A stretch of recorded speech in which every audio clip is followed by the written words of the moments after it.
input from the environment, the output of the neural network immediately gives you some kind of signal which prompts you to act in a particular fashion. So perpetuated into the civil engineering very much. Also let these. Now this is now come to what is known as semi-active control.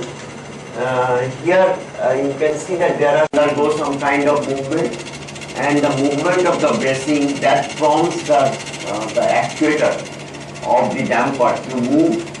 So therefore the movement of the actuator within the fluid, that is the passive part.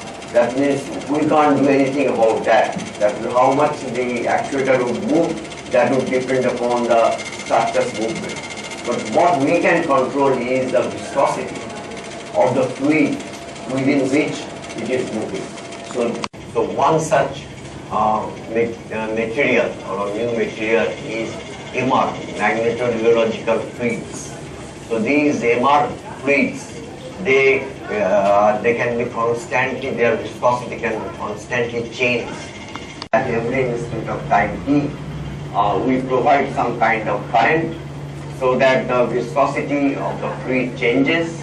As the viscosity of fluid changes, so this is called a semi-active control. Now what I would do is that since the base isolation is something which is already in practice, and in India also now some of the building, one building in Bhuj. So I just try to give you some more information about the base isolation. Now what we say in the base kind of isolator between the foundation and the column, then the base of the structure becomes flexible. The first thing that we do by providing base isolator at the bottom of the columns, we make the base flexible rather than fixed. ये UGC का SAP programme है।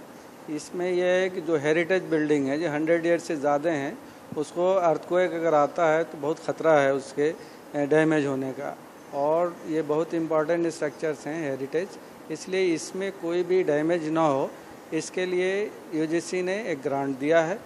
72 लाख तो grant है, उसके बाद 1 research fellow of 16,000 5 साल के लिए है, एक्सटेंडेबल है अप टू 15 ईयर्स। इसमें यह है कि हमने जो चूज़ किया है मेंटो सर्किल जो बिल्डिंग है उसको चूज़ किया है, क्योंकि इसके भी 100 ईयर्स से ज़्यादा हो गए।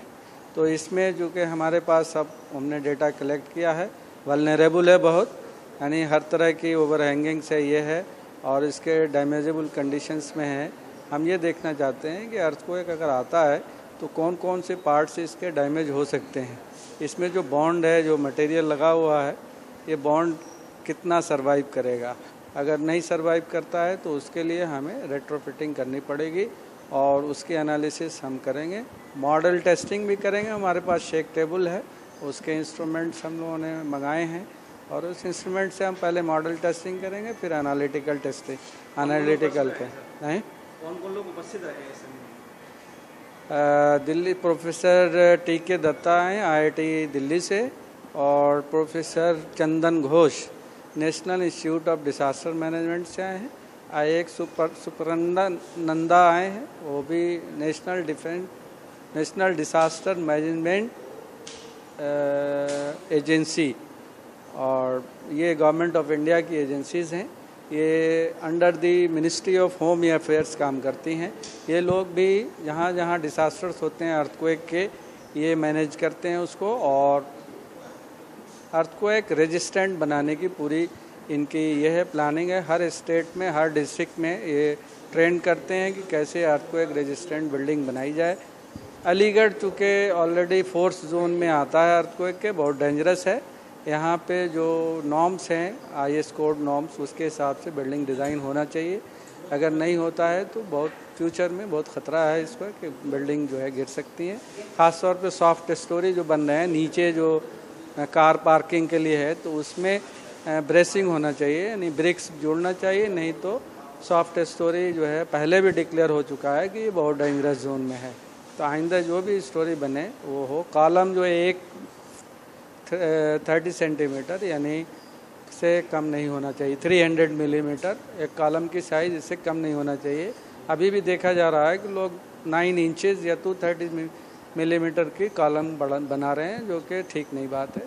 जो कॉलम जो गाइडलाइंस हैं अर्थक्वेक इंजीनियरिंग के, वो में जो अपार्टमेंट वगैरह बनना है वो जायज़ नहीं है, सही नहीं बनता। अब कुछ जो है सही बनने लगे हैं। पहले जो 9 इंच पे बनते थे, सॉफ्ट स्टोरेज थे, उसमें जॉइंट्स जो बहुत इम्पोर्टेंट है वहाँ पे पर्टिकुलरली डिज़ाइन नहीं हुआ था। वो अब जो है अवेयरनेस आई है, और हम लोगों के कहने से और करने से जो नई आ रही है इसमें काफ़ी ये लोग दिल्ली उल्ली से डिज़ाइन करा रहे हैं। हमने बहुत सी बिल्डिंगों को देखा, वो सही है। बाज़ अब भी जो है नहीं फॉलो कर रहे हैं, दे शुड फॉलो इट।